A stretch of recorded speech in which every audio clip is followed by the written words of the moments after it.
You know what I mean? Like, there's a way of technically you say you don't know everything, but you still behave as if you know everything. It's really hard because I'm talking on here. What do you want me to sit silently? Yeah. You know what I mean? Like, we're here to talk. Yeah. But in real life that isn't a video, there's plenty of times where you should listen and open your eyes and stay aware. Yeah. Thank God that's not what we're here to do, because I love me some talking.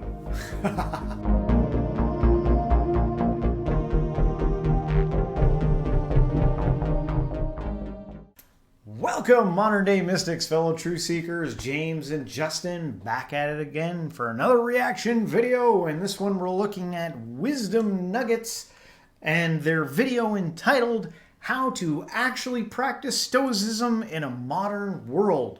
I don't know a ton about Stoicism, so this will be a good teacher. Stoicism began around 300 years before Christ in ancient Greece and Rome. It's a way of life that focuses on being good and virtuous. It helps people feel happier and less sad while developing their good qualities. But nowadays, many people mistakenly think that Stoicism means not showing emotions. In reality, it's a passionate and determined way of living that can change your life for the better. It's like a tool to become better at controlling yourself, staying strong, and gaining wisdom. Sadly, not many people choose to follow this path, even though it can bring so many benefits. Stoics believe that being morally good leads to a fulfilling and happy life. According to Stoicism, your primary purpose in life is simple: to be a good human being. That's your one job here on earth. Stoicism is like a form of meditation that helps you deal with negative feelings. You learn to turn those feelings into thoughts that bring you peace and a better understanding of life. It's a way to find calm and see things from a clearer perspective when facing challenges. So let's dive into Stoicism's teachings for the... Well, before we dive into the teachings, some good noble things said right off the bat. You know, the chief principle is to be a good person. You really want to be a good person, right? Yeah. So I think that's good. And it's like, it's setting the tone with the music and everything, like to be calm and relaxing. Yeah. So it's interesting when you think Stoic, you think it's interesting that he made that caveat that it's not emotionless, because I think oftentimes when you think Stoic, you think somebody that's sort of like a blank affect, like, like sort of stoic. But he's saying it can actually be a passionate way of living. It's probably a more controlled, it's like not that you're emotionless, but that you are very mindful of keeping control of your emotions. Yeah. But let's continue on. The modern world. In life, you can't control everything that happens to you, but you can control how you see it. Seneca said, "God grant you the serenity to accept the things you cannot change, courage to change the things you can, and wisdom to know the difference." These words remind you to find peace in life's uncertainties. Be brave in facing challenges you can influence, and have the wisdom to discern between the two, that is, what you can control and what you cannot. Your mind plays a big part in deciding if something is good or bad. Once you understand this, you become more powerful. You react less and feel much calmer. Marcus Aurelius said, "You have power over your mind, not outside events. Realize this, and you will find strength." In Stoicism, being mindful is essential. It means knowing what you can and can't control in your life. If you get upset about things you can't change, you're wasting energy and feeling more negative. For instance, you can't control the weather, but you can choose how to dress or plan activities accordingly. You can't control what others think of you, but you can control how you respond. You can't change the past, but you can learn from it. So I'm imagining someone that this message would actually be frustrating to. Okay. Because some of it seems like, you know, on the face of it, like, get it together. Control yourself and be disciplined. Yeah. You know what I'm saying? Yeah. And so I just want to kind of, without allowing myself to fly off the handle, speak on behalf of somebody who would find this frustrating. Like, the rules change when you've been humbled, or when you're fighting something chronically painful, or something that takes you out of a place of stability. Yeah. It's not so easy. It's not so easy.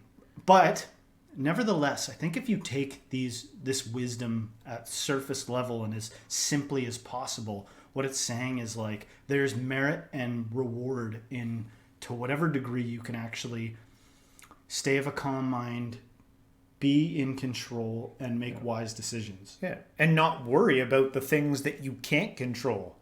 Like Think about how many things in your life that you worry and sweat about, whether it's your past or your future, and you have no control over it. Yeah. And you might say, well, no, I've got control over my future. Yeah, to a degree, you could do some things that might, lead to a positive outcome, but there's no guarantee. There's no guarantee. Right. So why are you sweating it that so much? Right. This is essentially making an argument for the side of, because somebody might see people flying off the handle and getting attention or something like that, or being out of control or living some life, and maybe in some way they'll try to decide if that's appealing or actually there's any merit in that. This is making an argument for the opposite of that, actually keeping it together and actually controlling yourself and taking some responsibility. Yeah, which needs to be said.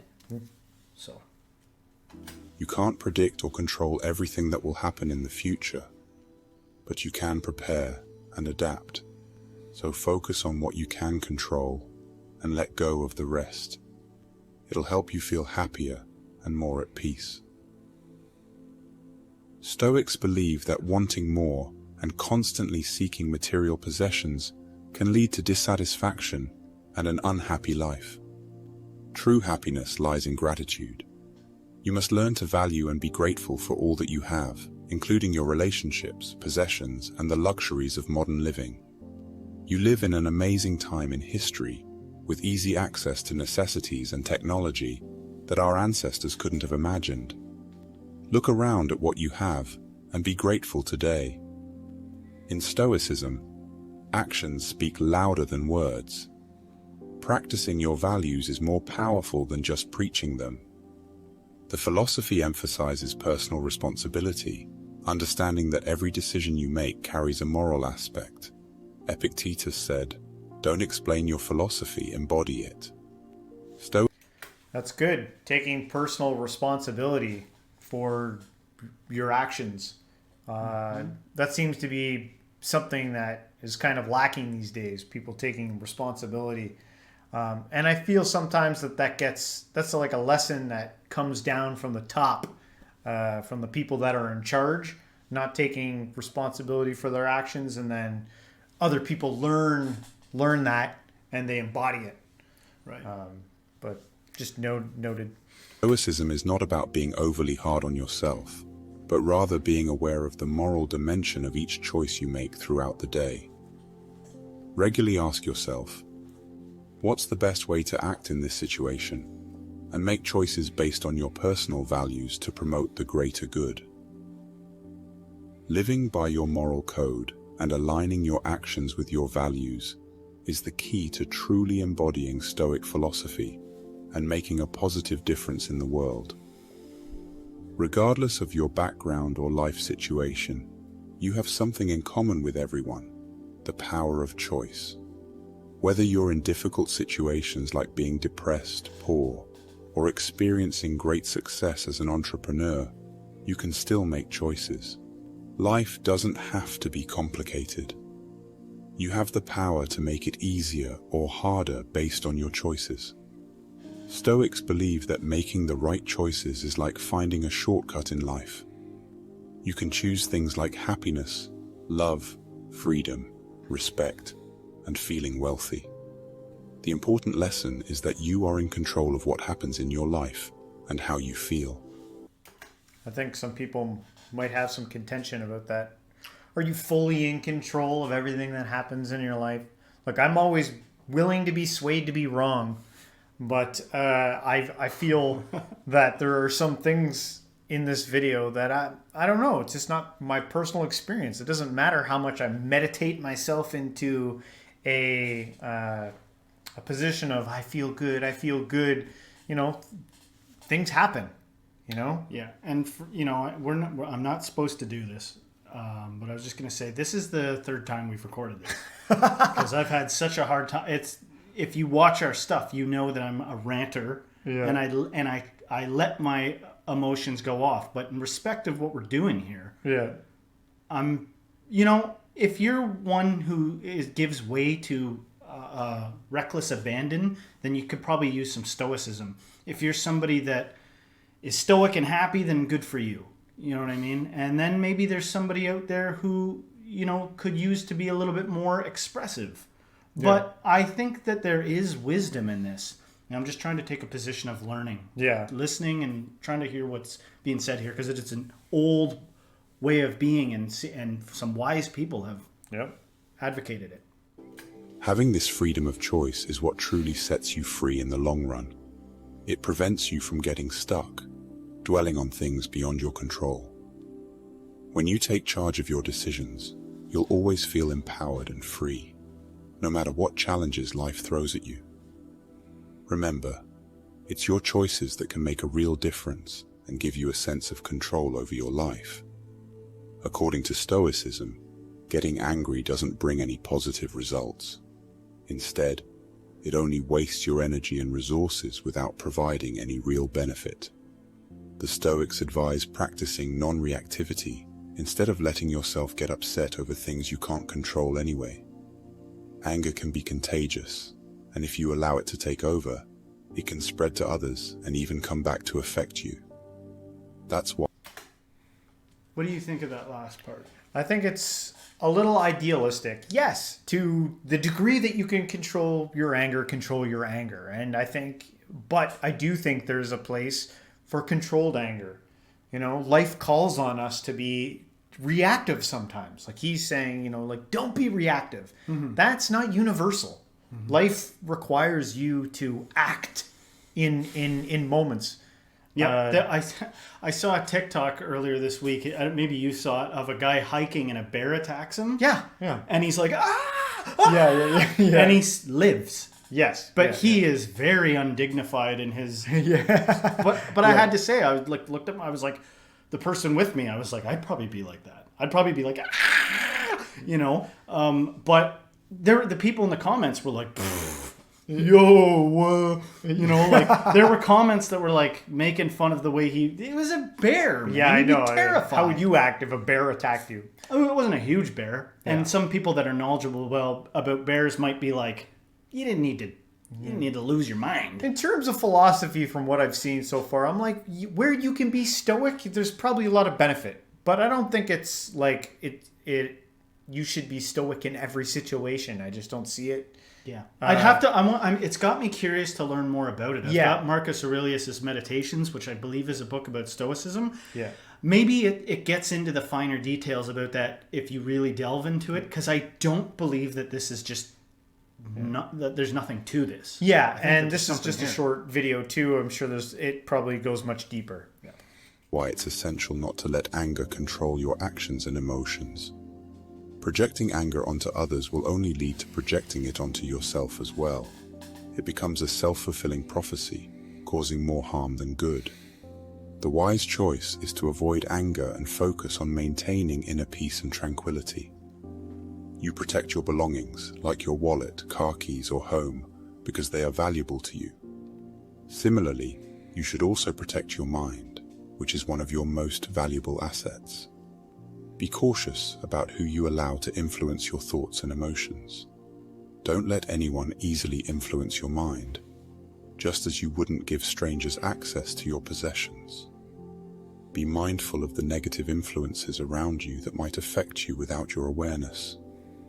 Be selective about who you allow into your life, and choose to surround yourself with positive and supportive people. Remember, your mind is precious, and it's crucial to guard it just like you would guard your valuable possessions. Your mind is shaped by what you think on a regular basis. If you tend to focus on negative thoughts, you will likely respond negatively to situations by default. The more you practice negative thinking, the more your perspective of the world becomes negative. On the other hand, if you don't actively practice positive thinking, you may end up defaulting to negative thoughts as well. The best choice. I think that is like a good point, actually. Where you can, like, it can become contagious. And think about how programmed we are to see things negatively. You know, much of our society, the things that we are encountered with on screens constantly or on the radio, I've met people. has just hold on, has like a negative, like sway to it, right? Yeah. So that can put you in a state of thinking negatively. Like, if, like, think about the news, man. It's always about, like, the economy's falling apart, and prices are going up, and Russia's at war, and think about how much negativity we consume. If we imagine it was, just pretend in your head for a second that it was the exact opposite, and you turned on the news every day and it was like, you know, we just solved this problem and we invented this new thing. Yeah. And imagine if that was what life was like. Anything that's good was highlighted. Yeah, and then maybe one little story. Oh, by the way, and at the, Russia's at war with Ukraine right now. Just so you know about that. But remember all the good stuff we told you. Right. But it would be interesting to see. It would be, there you go. There's an idea. Start a news network that focuses on good news. Probably fail miserably because we're addicted to negative news. Right. But here's the funny thing is, like, I've met people who are positive people, and I actually usually take the negative side of things, but I've met people that are positive and they maintain a positivity, and I'll be like, I'm going to be positive with them today, and that'll be the one day that they'll have a bad day. Well, no, they'll be rattling off some positive stuff, and I'll be like, I know, isn't it wonderful? That is good. And they'll be like, well, not really. I'm going to take a different thing than you. Yeah. Like, sometimes it's just the balance of life of negative and positive. Like, to only be, it's impossible to, like, it starts to get cartoonish if you're just only, what are you at a funeral? Like, no, it's only good, guys. Yeah. All right. Is to deliberately practice seeing the good in everything and being grateful. None of us know everything, even though some people may act like they do. In reality, there is an endless amount of knowledge and information to learn in the world. True learning begins with humility, acknowledging that there is always more to discover and understand. When you let go of the idea that you know everything, you open yourself up to growth and the opportunity to serve others. This kind of thinking is what makes great leaders. It's through this humble mindset that you can continually improve yourself, help others, and make a positive impact in the world. Stoics emphasize that what truly matters is your character, not labels. External factors like skin color or appearance should not... It's funny that it's just that funny that the part they mentioned about leaders and, like, the qualities of a leader. Some guy in a business suit in an office or something like that. Well, I've had some opportunities in my life to, like, be a leader, like a foreman or something like that here and there. Yeah. And that's kind of an interesting experience. But more often, like, I've also been in the position of, like, number two, where there's a leader and I'm their number two, and, like, the consigliere, like, able to have a different attitude towards things than they do, and seeing how that works. Like, a leader's a pretty specific, you got to have all these qualities to be a leader, because you've got to be able to, like, control people and or not control them, but, like, inspire people or direct people, and you can't be a pushover. You've got to be somewhat authoritarian, and is that where, like, I think you got to look in the mirror sometimes and decide, like, is that where I am? Or maybe that's where I've been for a while, but I've actually grown past the need to be in a position like that. Just because you're a good suited to be a leader at one point in your life doesn't mean that you can't grow past that. And, like, you know what? It takes a lot of kind of really, I got to be really in touch with people to be a leader in this way. Maybe I'm ready to go past that. Yeah. Yeah. But if you get stuck in that and then you're like, I can't go any further than being this way because this is the most suitable way to be. And also, if you see, like, being a leader as a part of Stoicism, you might feel like, well, I'm not being a good Stoic if I'm not leading, and you might go out and, cause more problems than... Right. Sometimes it's better to be a follower or a listener or whatever. Define you. Instead, your character should be your most significant attribute. It takes into account the work you put into bettering yourself every day and become a better person. Your character is what truly represents you as a person and leaves a lasting impression on others. Your legacy is built on your character and the values you uphold. It's what you want to be remembered for, and what truly defines your identity.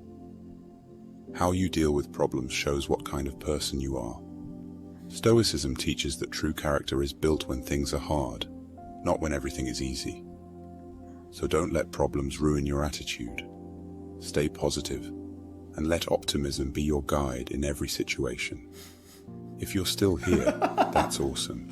I'm just imagining somebody that's in such a hellish situation, but not allowing them to like reflect that, like, it's okay. You know what I mean? Like, it's not the time for that. It's like, show some human emotion. I'd absolutely love to hear your comments and thoughts. And if you enjoyed this video, why not share it with your loved ones too? Spread positivity around and make sure to have a wonderful day today. Yeah. That was my favorite part right at the end. Spread positivity around and have a wonderful day. Hell yeah. Good and well-crafted video. Yeah. Well done. I liked the quote at the beginning. You could mull over that for a while, you know, having the courage to face the things that you can't change, but also the things that you can, and being able to tell the difference between the two. Yeah. Yeah. That's that's in AA, isn't it? Yeah, I'm not sure. It's just that's a powerful, powerful quote. And another thing I really liked what they said in this video was having this ability to not think that you know everything. That actually a lot of the power comes in accepting that you don't know. And I think when it comes back to that like leaders thing, that was like a thing that kind of forms leaders when you come to an understanding of like, oh, I don't have all the answers. And it makes you get out and continue to learn. Mm-hmm. Like I always get sad, you know, when I see older people who think they know everything, but they spend zero time studying. They don't read. They don't learn anything new. They're just like, to me, that's well, there's another way of being, which is kind of like me and a lot of older people I know, which is being like, oh, I don't know everything, but then waxing as if they do know everything. like I'm constantly learning too, and I'm like, oh, just add that to my knowing everythingness. You know what I mean? Like there's a way of technically you say you don't know everything, but you still behave as if you know everything. It's really hard because I'm talking on here. What do you want me to sit silently? Yeah. You know what I mean? Like we're here to talk. Yeah. But in real life that isn't a video, there's plenty of times where you should listen and open your eyes and stay aware. Yeah. Thank God that's not what we're here to do, because I love me some talking. And I hope you guys liked it as well. If you did, leave a comment. Don't forget to like, subscribe, share with a friend, and everybody, until next time, stay spiritual.